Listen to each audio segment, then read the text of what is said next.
हम सभी लोगों के जीवन में बहुत आवश्यक है कि हम अपने आप को प्रकृति से जोड़ने के साथ साथ अपनी जीवनी शक्ति को प्रबल बनाएं, और चुनाव करने का तरीका हमारा सही होना चाहिए। चुनाव करें भगवान का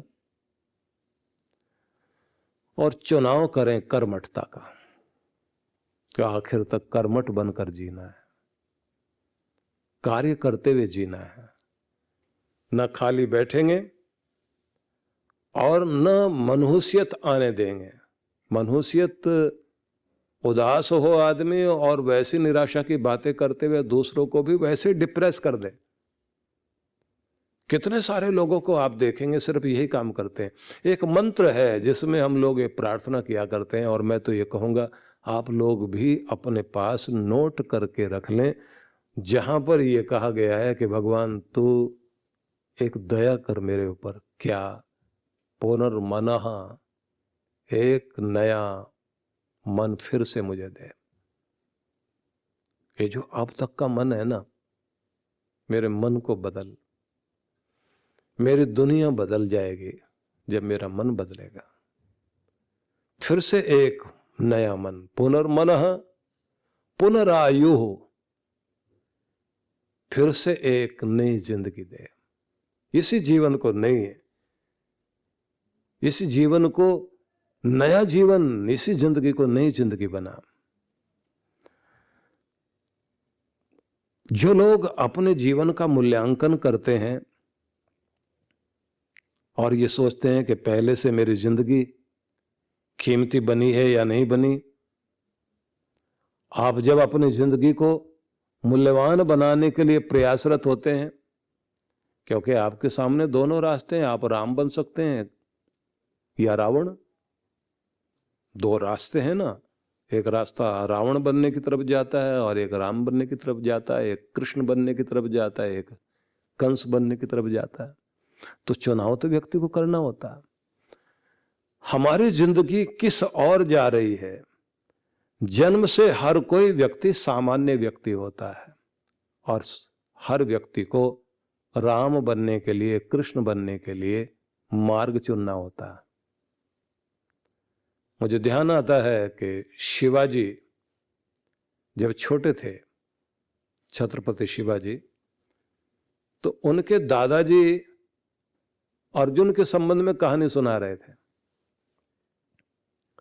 कृष्ण मिले, देखो अर्जुन क्या हो गया, और कैसे उस अर्जुन को सफलता मिली, कैसे उसने इतनी बड़े बड़े सेना को हराया, और कैसे एक धर्म का साम्राज्य स्थापित किया, और कैसे खंड खंड भारत को अखंड बना दिया। आप सुना रहे हैं दादाजी। एक अकेला वीर योद्धा जिधर निकल जाता है और उसके सामने, उसके शौर्य के सामने, उसके पराक्रम के सामने कोई ठहरता नहीं। लेकिन उसकी शक्ति तभी तक काम करती रही जब कृष्ण थे। कृष्ण के इस पृथ्वी लोक से अपना वह मानव शरीर त्याग करने के बाद अर्जुन की वो शक्ति नहीं रही, उसका ढंग ही बदल गया। तब अब बालक सुन रहा है कहानी।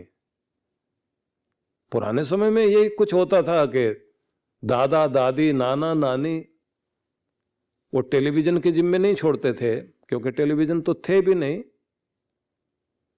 रेडियो का समय जब आया, उस समय भी दादा दादी, नाना नानी अपना काम पूरा करते रहे। लेकिन जब से टीवी आया, और टीवी में भी हम लोग देखते हैं कि इसमें अंतर्राष्ट्रीय स्तर की चीजें जुड़ गई, तब से दादा दादी का काम लगभग खत्म हो गया। क्योंकि दादा भी टीवी है और दादी भी टीवी, नाना भी वही है, नानी भी वही है, और अब तो मुझे लगता है कि सब कुछ वही है। और अब तो आपके फोन में ही टीवी आ गया, दुनिया भर की चीजें आ गई। सिनेमा जाने वाले लोगों के लिए अब सिनेमा जाने की जरूरत नहीं, सिनेमा फोन में आ गया आपके। बिगाड़ने के साधन सामने हैं, और इतनी समझ तो व्यक्ति को शुरू में होती नहीं। तो अब जैसे दादाजी कहानी सुना रहे हैं और बच्चा सुन रहा है, सुनते सुनते जोश में आ गया। जोश में आते उसने क्या कहा? उसने कहा, दादाजी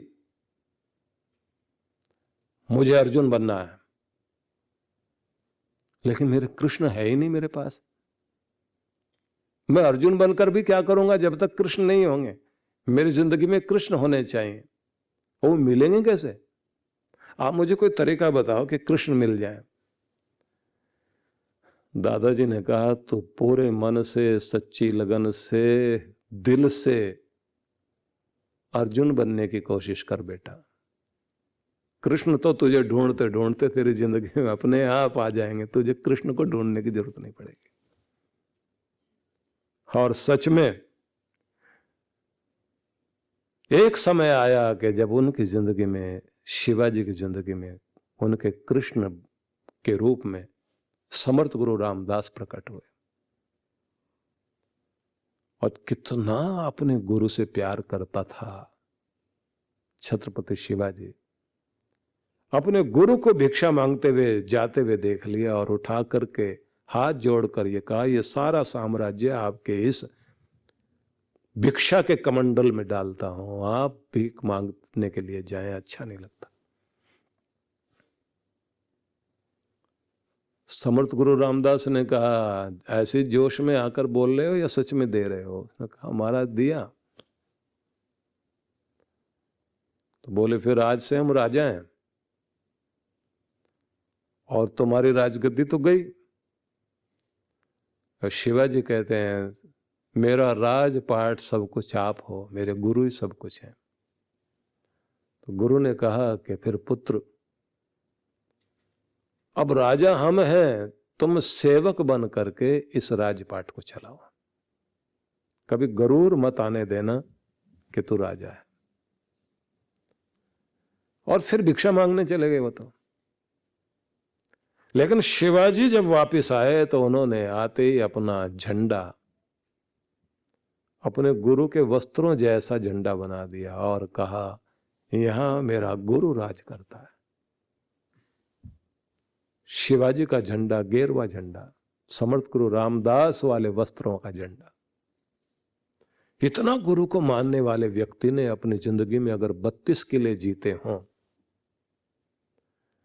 और अपने साम्राज्य को दक्षिण भारत से लेकर के उत्तर भारत तक फैला दिया हो और केवल लोगों पर शासन नहीं किया, लोगों के दिलों पर शासन किया, तो आप ये सोच सकते हैं कि उस व्यक्ति के पीछे कौन सी शक्ति काम कर रही थी। जहां ब्रह्म और क्षत्र दोनों का मेल होता है, जहां पर योगेश्वर है और अर्जुन है, वहीं तो ये चमत्कार दिखाई देता है। एक योग्य गुरु, एक योग्य शिष्य जहां दोनों हैं, वहां ये कमाल जरूर होता है। इसलिए चुनाव करके अपने गुरु को ये चुन लें कि बस मेरे प्रेरणा स्रोत आप हैं, मेरे लिए सब कुछ आप हैं, मैं करने वाला और आप कराने वाले। तो प्रार्थना करनी है कि भगवान मुझे एक नया मन दो, पुनरायु, फिर से एक नई उम्र, नई जिंदगी।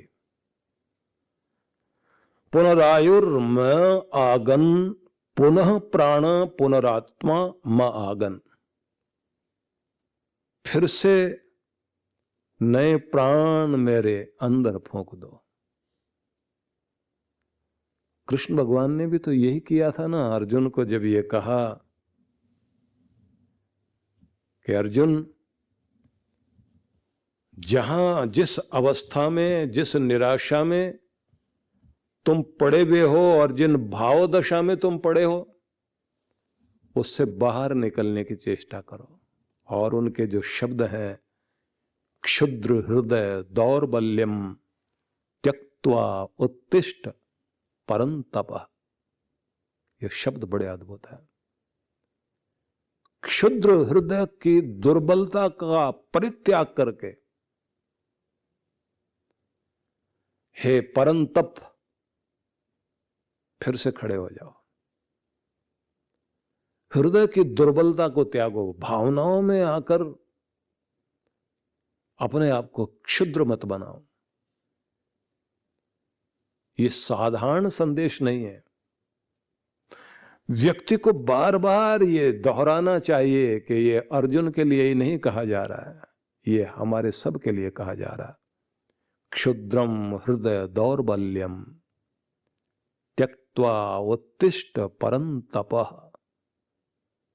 क्षुद्र हृदय की दुर्बलता का परित्याग करते हुए हे परंतप उठ खड़े हो।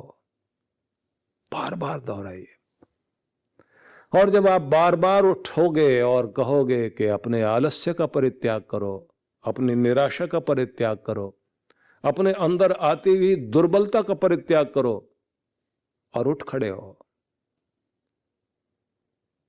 यही उद्बोधन हम कठोपनिषद में पढ़ते हैं, जहां यम नचिकेता को कहता है उत्तिष्ठत जागृत प्राप्य वरान निबोधत। उठो जागो, जो प्राप्त करने योग्य है उसे प्राप्त करो। साधारण संदेश नहीं है। जिसे प्राप्त करने के लिए दुनिया में तुम आए हो, उसको प्राप्त करने के लिए उठ खड़े हो और उसके लिए जागृत हो जाओ। जाग जाओ पूरी तरह से। जाग जाने का मतलब यह है कि जागा तो हुआ तभी तो सुन रहा आदमी। उसका मतलब यह है कि भीतर से जागृत हो जाओ, तुम्हारा पूरा मन एक तरफ लग जाए, क्योंकि तुम तो बेहोशी में बैठे होते हो और हर पल काम कहीं कर रहे हो, ध्यान कहीं और है। जिस व्यक्ति ने अपने अंदर की दुर्बलता का परित्याग कर लिया, जिस व्यक्ति ने अपने भावनाओं पर काबू पा लिया, जिस व्यक्ति के अंदर वो कर्मठता आ गई कि हर स्थिति परिस्थिति को बदलने की शक्ति में रखता हूं, वो बढ़ेगा आगे। और जो छोटी छोटी बातों में निराश होकर बैठ जाए, और सिर्फ निराश हो बात इतनी नहीं, दूसरों को भी निराश करे। ऐसे लोग जो डिप्रेस होते हैं वो दूसरों को भी निराश करते हैं। जब हम दूसरों को भी निराश करने लग जाते हैं तो ध्यान रख लीजिए कि हम चारों तरफ एक जहरीला वातावरण बनाने जा रहे हैं। और वो जहरीला वातावरण जो है वो हमारी जिंदगी को जिस तरह से कमजोर करता है, हम जो हो सकते हैं, जो कर सकते हैं, जो बन सकते हैं, जहां पहुंच सकते हैं, वो सारा रास्ता रुक जाएगा। इसलिए कहते हैं ना कि उन लोगों के बीच में कभी नहीं बैठिए जिन लोगों के साथ बैठने से आपकी निराशा बढ़ती हो या फिर आपके अंदर काम करने की जो शक्ति है वो कमजोर पड़ जाए। क्योंकि बहुत सारे लोग ऐसे होते हैं, न काम करते न करने देते, और दूसरों को भी, कायर आदमी होता है ना, दूसरों को भी कायर बना देता है। डरपोक जो है दूसरों को भी डरा देता है। बीमार आदमी दूसरों को भी बीमार करता है। भोगी व्यक्ति जो है भोग के ही बातों में फंसाकर दूसरे आदमी को भी विचलित कर देता है। और इसी तरह से चालाक और छली लोग जो हैं वो छल प्रपंच में खुद भी पड़े होते हैं और दूसरों को भी वैसा ही वातावरण दे करके छली बना देते हैं। इसलिए उनके साथ बैठना, बात करना, मिलना, ऐसे समझ लेना चाहिए वायरस वाला आदमी है, इसके साथ में अगर हम लोग मिलेंगे तो मामला गड़बड़ होगा ही होगा। तो इसलिए कहा जाता है कि प्रत्येक व्यक्ति का जन्म तो सामान्य रूप में ही होता है, एक साधारण बन करके ही हर कोई दुनिया में आता है। तो 3 जन्म माने जाते हैं व्यक्ति के। पहला जन्म तो वो है जो माता पिता के द्वारा मिला। दूसरा जन्म वो माना जाता है जो गुरु के द्वारा मिला। अब तीसरा जन्म कौन सा है? व्यक्ति के लिए सिर्फ द्विज शब्द का ही प्रयोग किया गया कि व्यक्ति द्विज बन जाए। द्विज का मतलब केवल ब्राह्मण होना नहीं है, ये बड़ी समस्या है। लोग यही समझते हैं द्विज का मतलब विप्र, द्विज का मतलब ब्राह्मण। द्विज का मतलब होता है द्विजन्मा, जिसके 2 जन्म हुए हों। पहला जन्म माँ बाप से मिल गया, लेकिन दूसरा जन्म गुरु से जरूर मिले, उसे अपनी जिंदगी को जीने का रास्ता मिल जाए, वो अपने आप को परिवर्तित करने के लिए पूर्णतया तत्पर हो जाए, तो उस स्थिति को कहा जाता है कि उसका दूसरा जन्म हो गया, तो वो द्विज है। द्विज हो गया तो उसी समय यज्ञोपवीत दिया जाता है। और जब यज्ञोपवीत दिया जाता है, यज्ञोपवीतम परमम पवित्रम प्रजापते ये सहजम पुरस्तात आयुष्यमग्रम प्रतिमुंच शुभ्रम यज्ञोपवीतम बलमस्तु तेजः, ये शब्द बोलते हैं। अब इसको बोलते बोलते जो है उस समय ये आयु बढ़ाने वाला, तेजस्वी करने वाला, यह यज्ञोपवीत प्रजापति भगवान ने हमें सहज रूप से दिया है। ये सारे अर्थ बोले जाते हैं ना, लेकिन इसका नाम दिया गया उपनयन, और संस्कृत में चश्मे को भी उपनयन बोलते हैं। ये भी मजे की बात है। उपनयन जो है चश्मा, छोटी आंख, और यज्ञोपवीत संस्कार होता है तो उसे में भी उपनयन संस्कार हो गया। यज्ञोपवीत उपनयन है। पूछा उपनयन मतलब, बोले अगर अंदर की आंख काम करती है तो चश्मा भी काम करेगा, और अगर अंदर की आंख काम ही नहीं कर रही, मतलब थोड़ी बहुत ज्योति तो होनी चाहिए ना आंख में, तभी तो चश्मा लगाओगे, तभी तो काम करेगा। और अगर अंदर है ही नहीं आंख में रोशनी, तो चश्मा फिर आंख ढकने का ही काम करेगा। कि बहुत सारे लोगों ने सिर्फ जो है यज्ञोपवीत पहन रखा, वो आंख ढकने का काम तो कर रहा है, लेकिन उनको रोशनी नहीं दे रहा।